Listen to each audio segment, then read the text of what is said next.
Hello दोस्तों, are के learns point में एक बार फिर से आपका बहुत बहुत स्वागत है। मेरा नाम है राहुल राज और जैसा कि आपको पता है कि मैं आपको बिजनेस स्टडी पढ़ाता हूं, तो एक बार फिर से जान लेते हैं कि जो बिजनेस स्टडी है वो हिंदी वर्जन में है, 12वीं कक्षा वालों के लिए और CBSE का सिलेबस है। और ये वो बुक है जिससे मैं आपको पढ़ाता हूँ, जिसके राइटर RK सिंगला है। और ये बात मैं आपको हर बार इसलिए बताता हूँ कि अगर कोई नया व्यूअर है जो पहली बार इस वीडियो को देख रहा हो तो उसको कोई कन्फ्यूजन ना हो। तो आज मैं आपके चैप्टर 9 वित्तीय प्रबंध का एक्सरसाइज 9.2 के साथ हाजिर हूं। तो चलिए इस वीडियो को फटाफट बिना देर दिए स्टार्ट करते हैं। तो आज के इस एक्सरसाइज 9.2 में हम पूंजी ढांचे के बारे में जानने वाले हैं, इसके अवधारणाओं को हम देखेंगे। ठीक है, तो सबसे पहले पूंजी ढांचा की परिभाषा को जानते हैं। तो इसका अभिप्राय दीर्घकालीन वित्त के विभिन्न स्रोतों के पारस्परिक अनुपात से है। इसका मतलब ये है कि जो पूंजी ढांचा है वो दीर्घकालीन वित्त के स्रोतों के अनुपात है। ठीक है, तो दीर्घकालीन वित्त के स्रोत आपको पता है, जैसे समता अंश पूंजी, पूर्वाधिकार अंश पूंजी और चालू दायित्व। ठीक है, तो जब भी किसी भी कंपनी को वित्त की आवश्यकता होती है तो इन्हीं स्रोतों से वो प्राप्त करती है। ठीक है, तो यहाँ पर इन स्रोतों के अनुपात से है कि जब हमने वित्त प्राप्त करना है तो कौन से स्रोत से कितनी मात्रा में प्राप्त करना है, उनका अनुपात क्या होगा। ठीक है, उसे पूंजी ढांचा कहते हैं।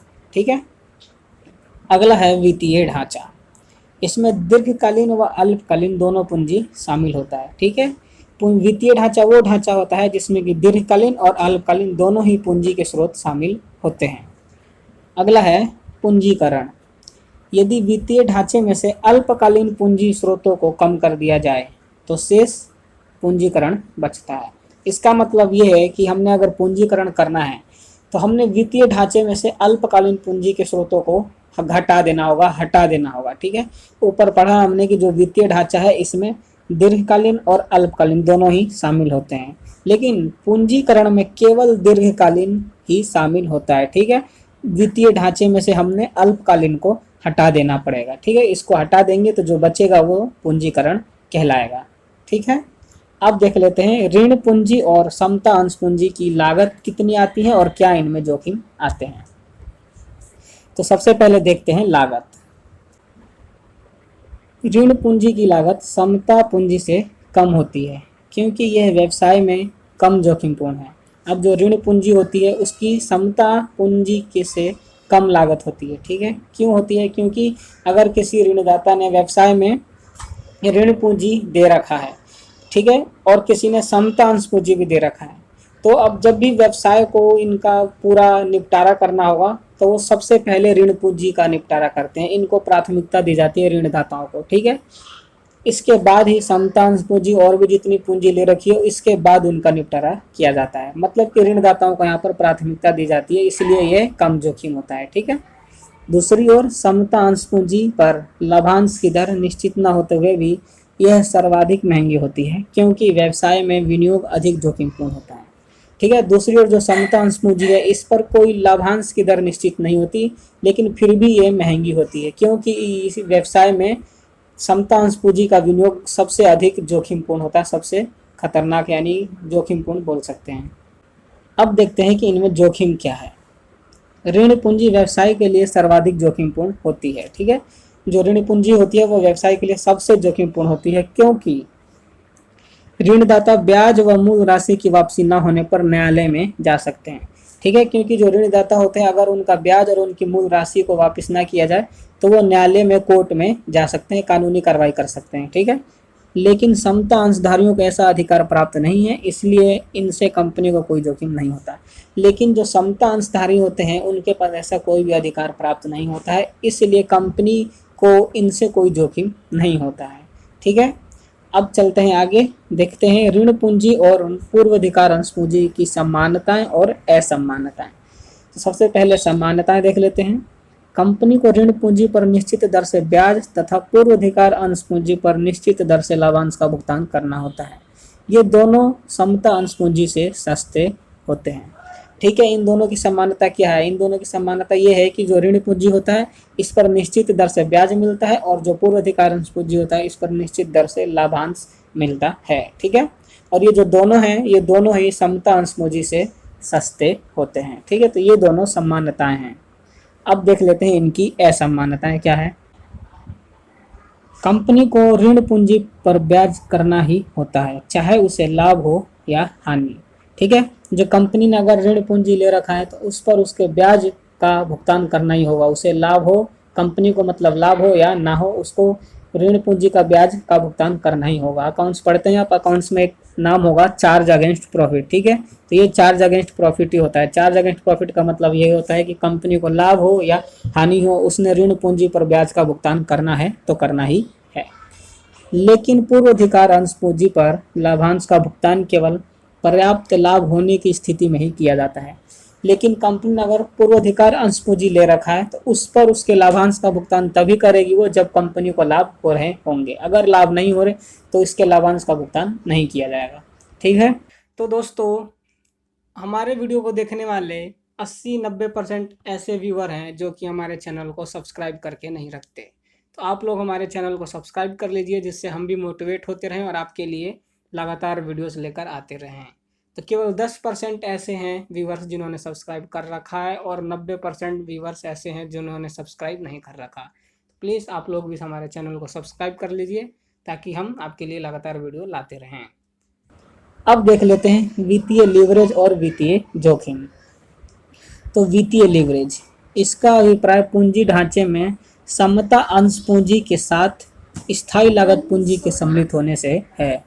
इसका मतलब क्या है? इसका मतलब यह है कि जब पूंजी ढांचे में, जब भी पूंजी ढांचा हम तैयार करते हैं तो उसमें जब समता अंश पूंजी के साथ साथ स्थायी लागत पूंजी को भी शामिल किया जाता है तो वो क्या होता है? वह वित्तीय लीवरेज कहलाता है। ठीक है, स्थायी लागत पूंजी का मतलब यहाँ पर ऋण पूंजी और पूर्वाधिकार अंश पूंजी से है। ठीक है, स्थायी लागत ऋण पूंजी और पूर्वाधिकार अंश पूंजी को कहते हैं।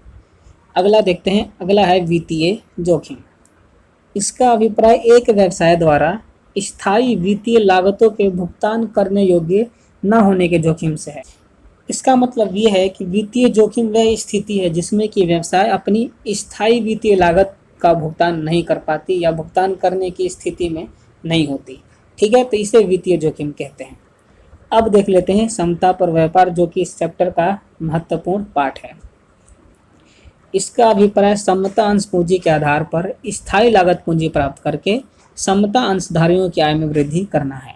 ठीक है, समता पर व्यापार किसे कहा जाता है? समता पर व्यापार उसे कहा जाता है जिसमें कि समता अंश पूंजी के आधार पर, समता अंश पूंजी के आधार पर स्थायी लागत पूंजी प्राप्त करके, स्थायी लागत पूंजी का मतलब मैंने ऊपर भी बताया था, ऋण पूंजी और पूर्वाधिकार अंश पूंजी प्राप्त करके जो समता अंशधारी होते हैं उनकी आय में वृद्धि करना। ठीक है, उनकी आय में वृद्धि करना क्या कहलाता है? समता पर व्यापार कहलाता है। ठीक है, आगे देखते हैं। अब देख लेते हैं कि इसका महत्व क्या है, समता पर व्यापार का महत्व। इसका महत्व यह है कि यदि कंपनी को अधिक लाभ हो रहे हैं तो वह स्थायी लागत पूंजी का प्रयोग करके समता अंशधारियों की आय को बढ़ा सकती है। ठीक है, इसका महत्व यह है कि यदि कंपनी को लाभ हो रहे हैं, अधिक लाभ हो रहे हैं, तो वह स्थायी लागत पूंजी का प्रयोग करेगी और अपने समता अंशधारियों की आय को बढ़ा सकती है। ठीक है, मैंने आपको बता दिया है पीछे स्थायी लागत कौन सी होती है। ठीक है, आगे चलते हैं। अब देखते हैं पूंजी ढांचे के चयन को प्रभावित करने वाले घटक कौन कौन से हैं। मतलब कि जब भी हम पूंजी ढांचे का चयन करते हैं तो उस समय कौन कौन सी घटक हैं जो कि इसको प्रभावित करती हैं। तो सबसे पहला है रोकड़ प्रवाह स्थिति। पूंजी ढांचे का चयन करते समय भावी रोकड़ स्थिति का ध्यान रखना चाहिए। मतलब जब भी पूंजी ढांचे का चयन करें तो उस समय हमें सबसे पहले रोकड़ प्रवाह स्थिति का ध्यान रखना चाहिए। ठीक है, इस समय हमें ऋण पूंजी का प्रयोग तभी करना चाहिए जब रोकड़ प्रवाह स्थिति अच्छी हो, क्योंकि ऋण पूंजी पर हमने ब्याज और उसका मूल राशि का भुगतान करने के लिए अधिक वित्त की आवश्यकता होती है। ठीक है, दूसरा है ब्याज आवरण अनुपात, यानी कि इंटरेस्ट कवरेज रेशियो।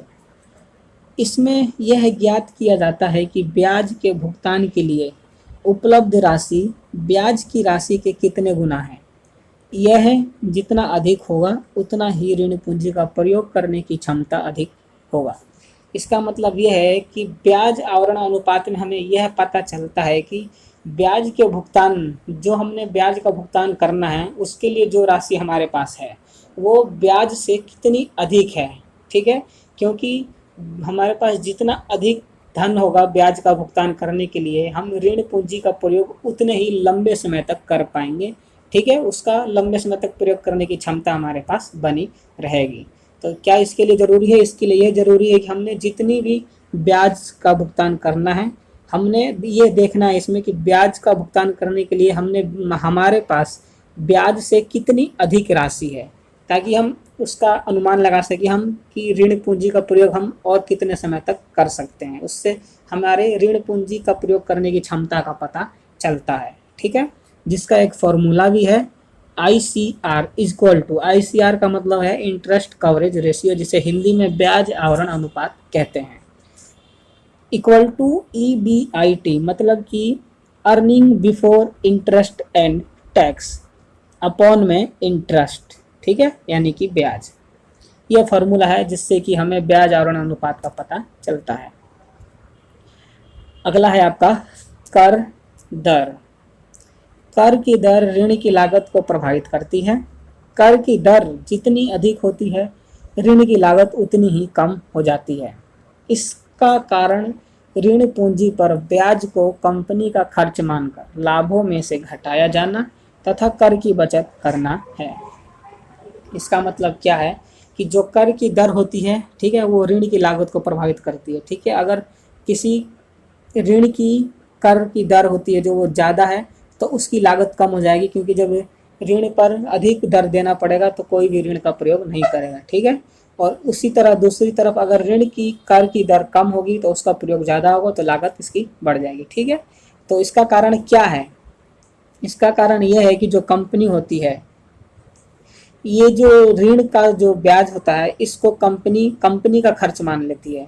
ठीक है, और जब कंपनी का खर्च मान लेती है तो क्या होता है कि जब भी कंपनी को लाभ होता है तो वो लाभों में से इस ब्याज को घटा लेती है।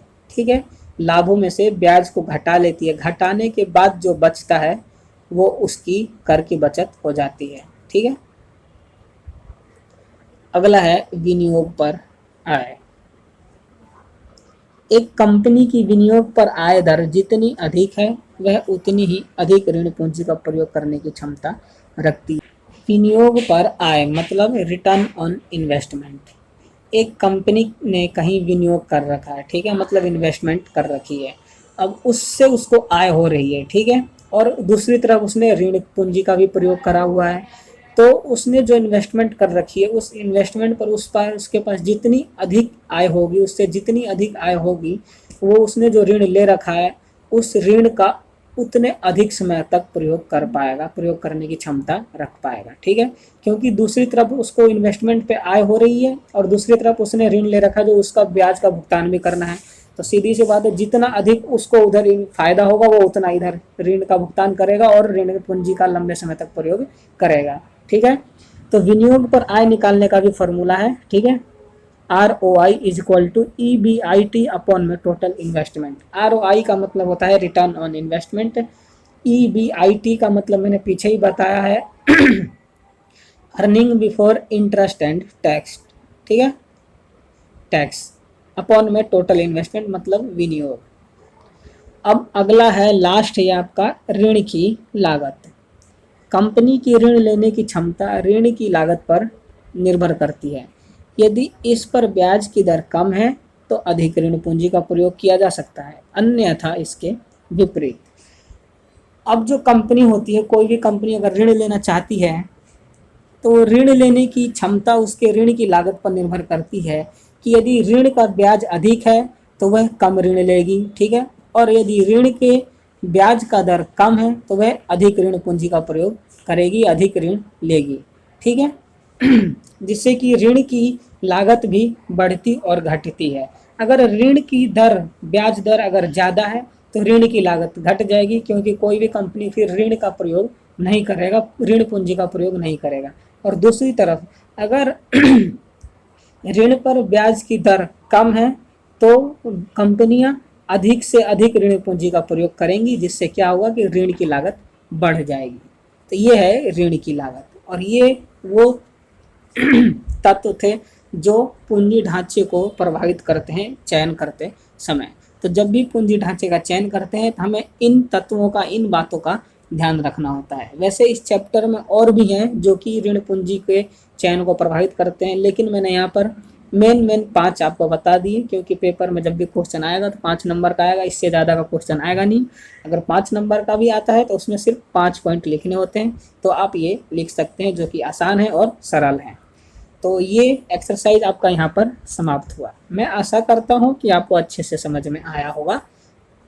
ठीक है, अगर आपको अच्छे से समझ में आया है, हमारे चैनल से जुड़े रहने के लिए हमारे चैनल को सब्सक्राइब जरूर करें, ताकि जब भी मैं वीडियो अपलोड किया करूँ तो उसका नोटिफिकेशन आपके पास सबसे पहले पहुँचे। कमेंट जरूर करें, कमेंट करके बताएं वीडियो अच्छी लगी, नहीं लगी, समझ में आया कि नहीं आया। शेयर करें अपने दोस्तों के साथ, अगर आपके दोस्त बिजनेस स्टडी हिंदी में पढ़ना चाहते हैं तो। अंत में एक लाइक जरूर करिए, वीडियो अच्छी लगी हो, समझ में आई हो तो, वरना फिर भी कर ही दीजिए, कोई दिक्कत नहीं, एक लाइक से आपका क्या जाता है। तो चलिए अगली वीडियो में अगली एक्सरसाइज के साथ मिलता हूँ, तब तक के लिए गुड बाय।